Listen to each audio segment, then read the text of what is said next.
Hello, everybody. Welcome back to Boxing 365 for our latest episode. This one's probably coming at you midweek, I imagine, depending when I get around to it. We are recording our rewind video. So, for those of you that might be new or if you've been around a little while, we do a little bit of a rewind at the end of every month so that you can go back and go, what actually happened this month in boxing? We're going to give what we thought were the card of the month, the fight of the month, fighter of the month, upsets if there were any, and have a little look back at the scores as well between us and the AI and see how we got on.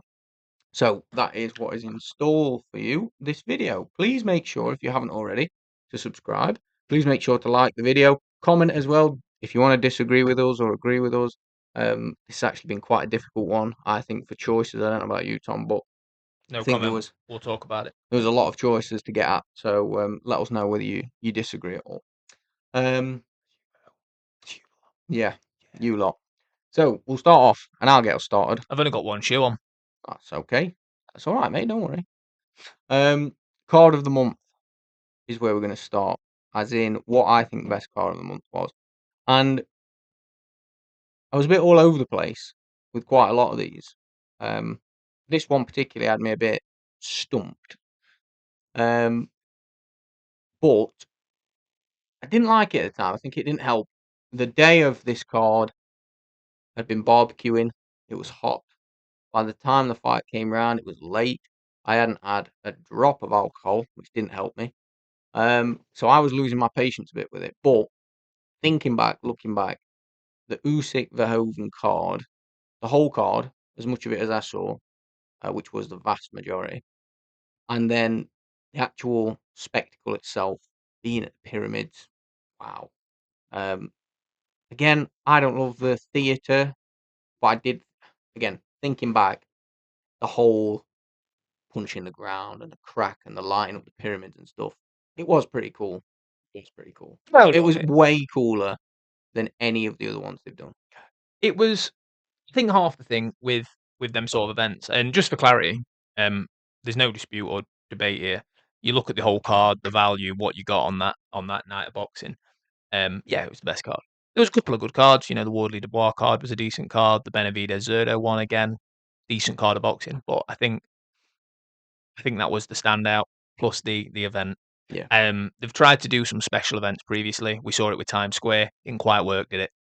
For me, Yeah. obviously not there, don't get me wrong, but even on the TV, the way they broadcasted it with the pyramids in the background when you're watching the guys fight, the whole setup, and the fact that I think they put it together within about 3 or 4 days or something Mm. crazy. Fair play, because that is a logistical nightmare, I'm sure, and they did a great job of it. And same as you, I was just so tired, and Mm. then it's like, okay. And then the Begic fight didn't obviously last very long. Yeah. We had a big wait, didn't So we we? had about an hour in between. That was the killer, wasn't it? Yeah, and then it was like even the point where Ade was, he said, "Right, we're going to pass back over to whoever it was at the time. They're going to interview this person, and then guys, it's time to pass to Thomas Triber." And then they came back to him, and he was like, "We're back with me again, and we're gonna." Yeah. Yeah, and it was that thing of that they just you tend to see it. That you tend to see it. They try and squeeze so much value in that it can create weird time gaps, but Like I say, it didn't help that Shiraz got rid of Begic pretty quick. Probably wouldn't have had as much of a gap there, but there was just so much waiting. But as I say, for me, still, I think that card delivered. I think the there was enough shock on there. There was enough of what you were hoping for. There was obviously a bit of controversy at the end. I thought the whole thing was brilliant and it was a good show. So yeah, I enjoyed it. I agreed with you purely on the basis of the card. Do I like the theatrics? I'm a bit old school. I don't like. It's like the other day. Do you know when Bivol was on the fucking merry-go-round? Mm. You see that No, I him, don't think so. him and Efert were on this like circle thing doing a face-off on a stage outside, and the circle was just turning, so they were both like just going round in circles.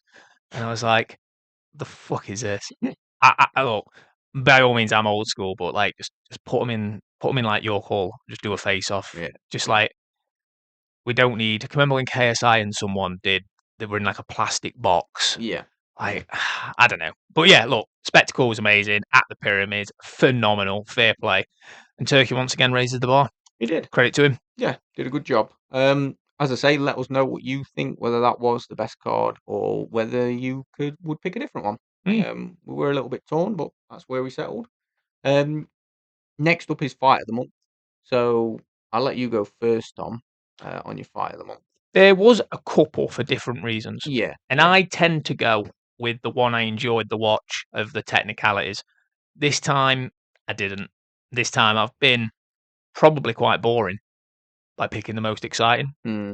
but you, I just couldn't not pick Daniel Dubois versus Fabio Wardley. Yeah. Fabio Wardley, Daniel Dubois.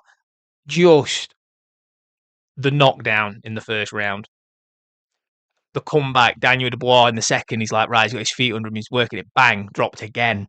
Yeah. And then just the progressive breakdown of Fabio Wardley, the heart, the doctors clearly having a difficult time deciding whether he's fit to continue, the corner criticism, everything that came with it, the stick that Daniel got in the build up to that fight, the doubters, everything. I just think, for me, made that fight just so special in its own right. Two Brits at the absolute elite level of the heavyweight division for the world title in England, absolutely, and in their prime as well. Yeah, and good story from Fabio. A nice sort of Ending. comeback redemption for Dubois.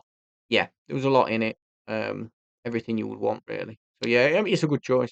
It Yeah. is a good choice, and we like the heavyweights in there. Everybody loves to watch a heavyweight fight, don't they? And that for me, and there was loads of fights I could have picked, absolutely loads. There's been some absolutely brilliant fights, and the one that you chose, I'm going to spoil it for you, but is very much in that conversation because it was an absolute blinder. Yeah, yeah, But that Wardley Dubois for me, fight of the month.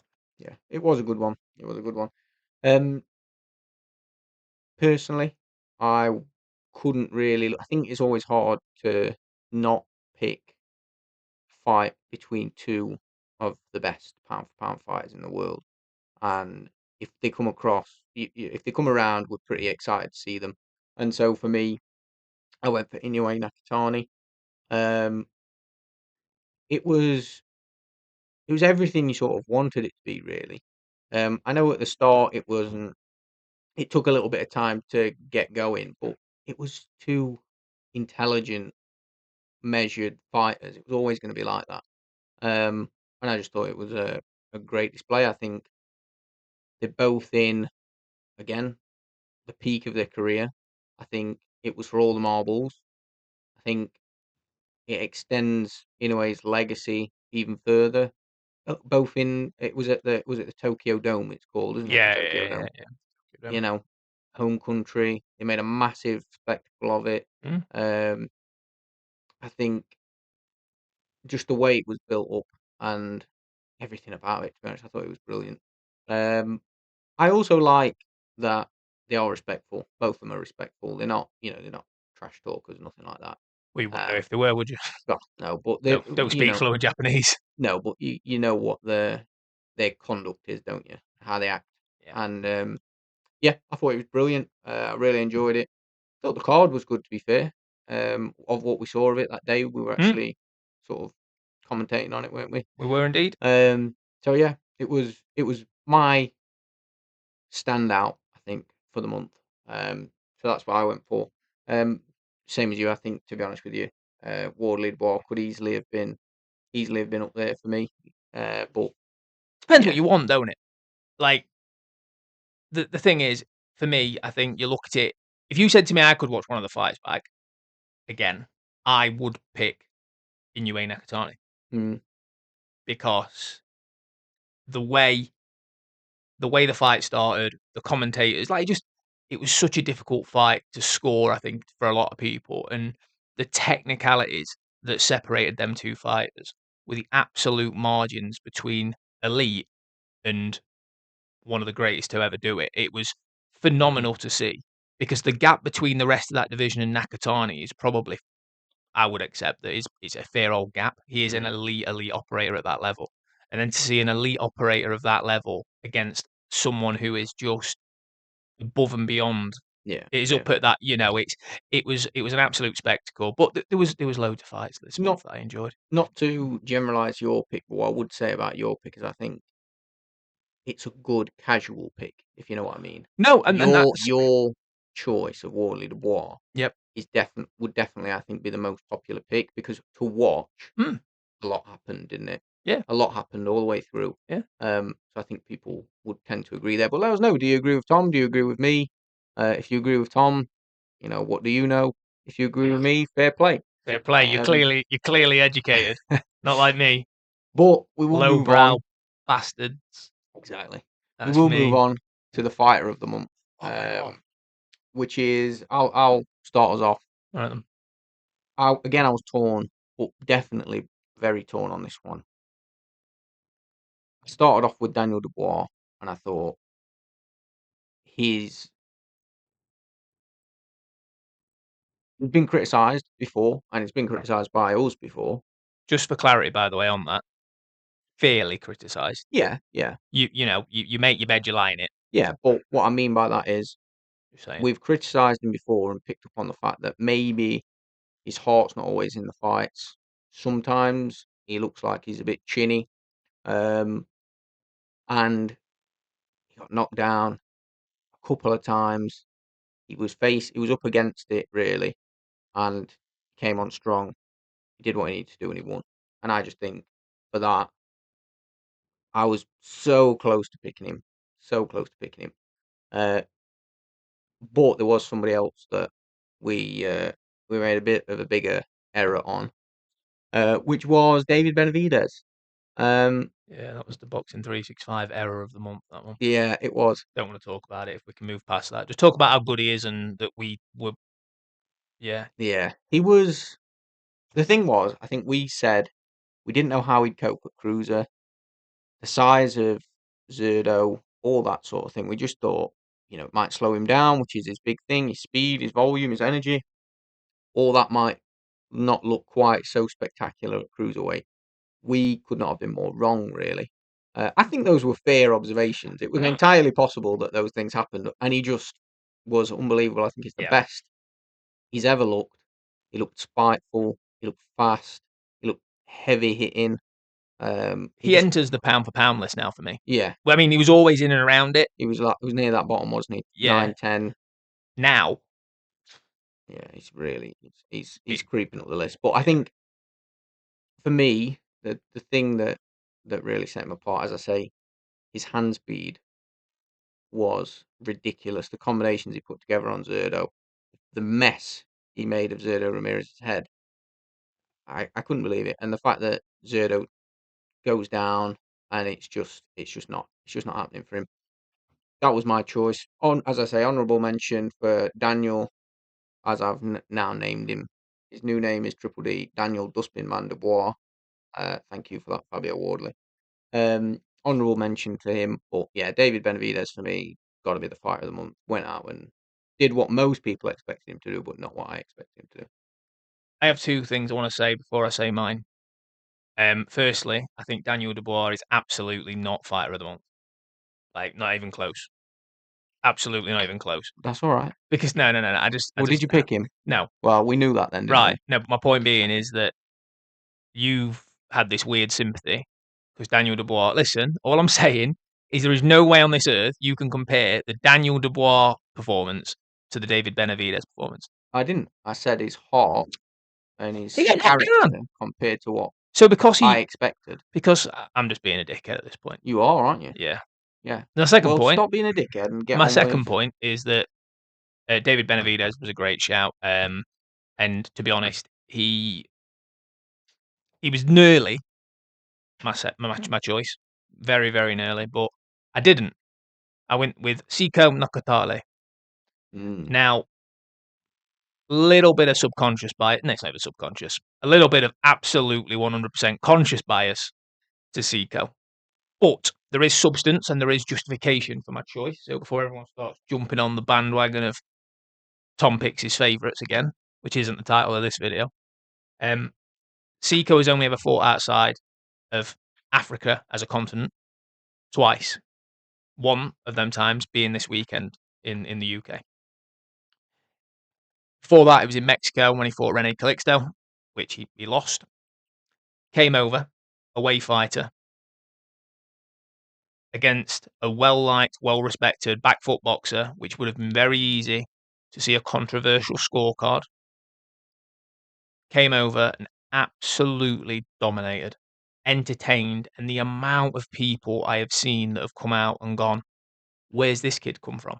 Nobody, and it kind of ties in nicely, and I'll tell you why in a second. Nobody expected anything other than a Charlie Edwards win, but we chose Charlie because he's an Englishman, and we had his back, and we wanted a Charlie Edwards win for that reason. But we said, I think a little bit of forgiveness for the Benavidez palaver. We said this is not going to be an easy night's work for Charlie Edwards. This kid is good, very, very, very good. Everybody else wrote him off. He didn't once let it bother him, and he came in and he did an absolute. He did a job. He proved that Charlie Edwards isn't the fighter he used to be. If you could all get in the comments, please, and tell Tom how clever he is, because you've clearly hurt his ego and he needs it stoking a bit. So get in the comments, say yes, Tom. Yeah, We believe you. choke my ego. We knew you were right, Tom. Now Tom's finished crying about it. All I'm saying is my choice is Seiko Nakatale, and it's mostly for the reason that I think away fighters, Benavidez, all of them, they've been there, they've done it. Daniel Dubois won a world title, for example, using your example. Nakatale hadn't. It was DAZN, there was big expectations, MF Pro. He'd have had a lot of media attention that, let's be honest, he wouldn't have been used to, wouldn't have really wanted, if I'm honest. And I just think he dealt with it fantastically. I really did. I think he was brilliant. This isn't talk about Nakatale, but he's put himself in line for Garcia Maloney winner. He has indeed. I think he's going to get on there very quickly. I think Garcia is a tough fight for him because he's the style of fighter. I think he finds himself in a bit of an unnecessary war with someone like a Garcia. I think Maloney is a much more even fight. But this is where I guess Styles makes fights, because I think Maloney actually makes it quite easy against Garcia. So, yeah, it's tough. But he is absolutely 100% competitive in both of those fights for different reasons. Very good. Big up Seiko. That's it. That is it. Now, the last thing we're going to talk about in terms of our picks of the month is the upset of the month. And again, I'll lead us into this one. I had no doubts picking this. This person, They've probably guessed it. we pretty much, if you've seen our video for it was the Wardley Dubois card, wasn't it? Yes. Yeah, it was. You will know we wrote this person off completely. We said it'd be amazing if he won because it changed his life, and what a great, what a great turnaround for him. But no way did we think this was going to happen, and that is Zach Chelli stopping David Morrell. No, if you saw that come in, fair play. I don't think 5% of the boxing world saw that coming. It was. I don't think even his team. Look, we always, certain fighters, Dave Allens of the world, whatever, right, would love to see them win. And Zach Chelli was no exception. We said it'd be an amazing time for him to win, and we'd love to see it. And I'm sure his team were in the same mindset. I do not believe that his team or Zach Chelli went in there going, I'm going to stop David Morrell. Yeah, but he did. But he did. And he absolutely deserves that credit, because what patience. The patience he's shown. And going into that 12th round or 10th round, going into the 10th round, everyone was like, jump on him. And he, nope. And everyone was like, got a minute and 10 seconds left. And just fair play to Zach Chelli. Yeah, it was brilliant. And I think, as I say, I know there's been a couple. Yours is a good example. I think there's been a couple up and down where I've gone, yeah, that's an upset, but none so big as that for me. None so wide as that. I think there was a couple. To mention one that you didn't choose was Frank Sanchez beating Richard Torres, but again, that was completely within the realms of possibility. We said it was going to be tough, but we'd back the young man. But yeah, this one was just totally outside of the lines for us. So yeah, Zach Chelli for me was our upset of the month. But Tom, you picked differently. Well, yeah. So I can't argue with the Zach Chelly thing, and I think the realism of it is, if I try and justify there's going to be a different one that really outshines it, I'd be lying to you. But I did want to give us a bit of a comparison, and that comparison are quite similar, both at light heavy. One very highly rated young man in Daniel Lappin, same as David Morrell, and a guy that nobody knew. Mm. Now, we obviously knew Zach Chelly, British fighter. This guy was a nobody. And that sounds horrible, I appreciate. But in boxing terms, he was a nobody, and that was Tani or Tanny. Mm. And we saw weaknesses in Daniel Lappin's performance against Lewis Edmondson, and on a couple of occasions showed signs of not particularly dealing with jeopardy very well. Yeah. Did we expect it to come against Tanny? No. No. So that for me was a massive upset. And I don't think Daniel Lappin will recover from that. I Mm. really don't. I expected, and we both said, didn't we? We both, I think, saw that the loss would come at some point for Lappin. I think we could see that against Yeah. that sort of fringe of that fringe competitor level. Yeah. Not this. This was a big surprise because it was. Yes, we thought that Edmondson exposed flaws, so he's not going to make it to world level, or he's unlikely to make it to world level Yeah, based on that. But yeah, for, like I say, an unknown yeah. to go and do that, maybe Tanny turns around and ends up being a good talent, and it was one of those where you look back on it and go, actually, that's not as bad of a loss as it looked, but can't see that being the case personally. I think Tanny will get a few opportunities now, but he's not. I don't think he's gonna He's a bit. light up the world, is he? He's a bit of a puncher, and he's a bit of a. I mean, he's a good fighter. He's a good fighter, and we saw it. Speaking of upsets, we saw one at the kind of medical arena when we were commentating on the Conor Kelsall fight. Salah Kasim, another fighter actually of similar style to Tanny, Mm. come forward, lets his hands go, tough as boots, and he ended up stopping his man. And unfortunately, that's what happened to Daniel Lappin. And it's boxing. Yeah, It's boxing. Shit happens. But yeah, feel for Daniel, but I don't think we'll see him. I wouldn't be surprised if that's the last we see him. I hope not. I hope not. I would like to see him back. I'd Yeah. like to see him rebuild, do It is more. at his best when we saw him coming through before the Edmondson thing that knocked him back a little bit. He looked the business, didn't he? He did. He did. But he just Yeah. just sort of got in his head, I think, unfortunately. Unfortunately. Now that's every If anyone wants any something. psychiatrical assessments, please Next contact time 911. I start talking about something and moving on, Yeah, you interrupt. I'm yeah. gonna throw something heavy at your head. You haven't got anything heavy. I'll find something. Yeah, fair enough. But we're gonna go through the scores now from the predictions and the AI. And yes, and I've got them ready. I've gone back and had a look. Where's my eraser? Razor? Eraser. I don't bloody know. I've got it. Right, I need to remember this now, and I need to do some maths as well. So, guys, just be quiet.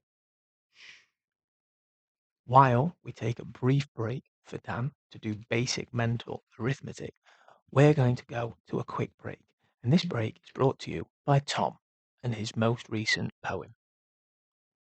Dan, the bin man. Not Dubois. This Dan.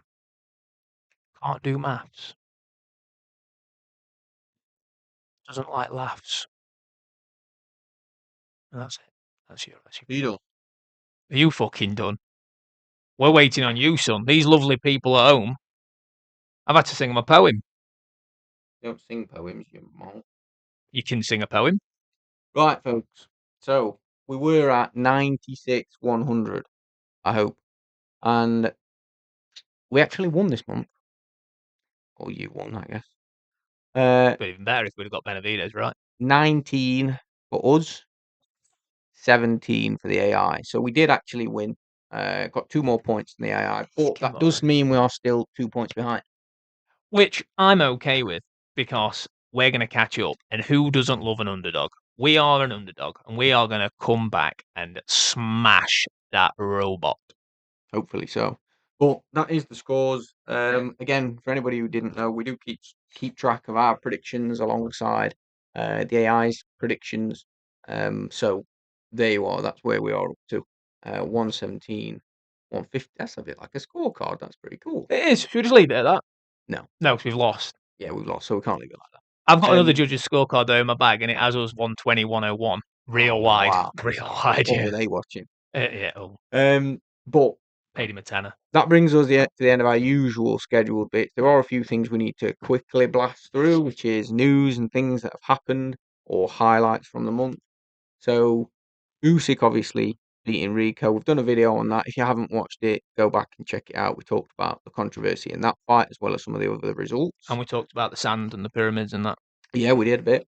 The WBC ordered Benavidez to fight Mikhailian.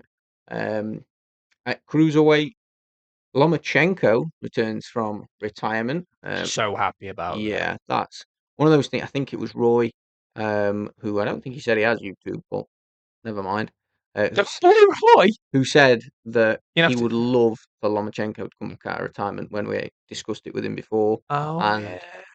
I said, I don't think it's ever going to happen. And yet, here we are. Fucking mystic, Roy. Here You're we gonna are. have to. I'm sure it was Roy. I'll You're gonna have have to look. clip this. If it was Marbs, he's gonna be really upset. Yeah, good point. Or Ben. Or Mol. Canelo Or and lots of other Bealey. ones. That's officially announced. We've got Fabio Wardley activating the rematch clause with Daniel Dubois. Good decision. I think if you've knocked your opponent down twice and you would have carried on fighting if the doctors hadn't stopped you or ref hadn't stopped you, then yeah, activate it and have another go. Sweet. Fair play.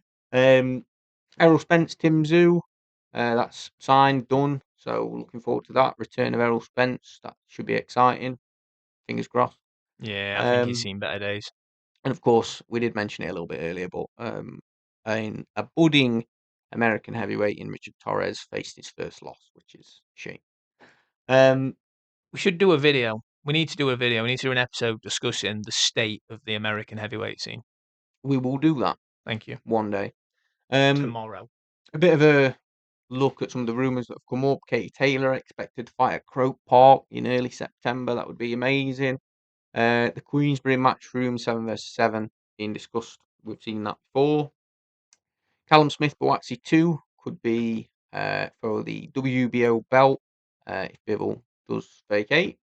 Dave Allen could fight Joe Joyce as part of the Queensbury Matchroom 7v7. Mental. Yeah, that is crazy. Hamza Shiraz may be looking at unification against Iglesias before fighting Canelo, which would be massive. And Zufar of Sign Shakur. Lots of stuff. Lots of stuff. Lots of Zufar Sign Shakur rumor mill. Yeah. Remember that. Those last ones were all the rumor mill.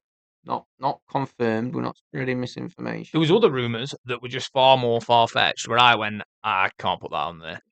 The jelly bean men from the jelly beans. What are you on? And then jelly babies. What are you talking? Right, Tom's absolutely off his head today, so we're just gonna end it there. He's not even get to say goodbye, and we will see you on the next episode.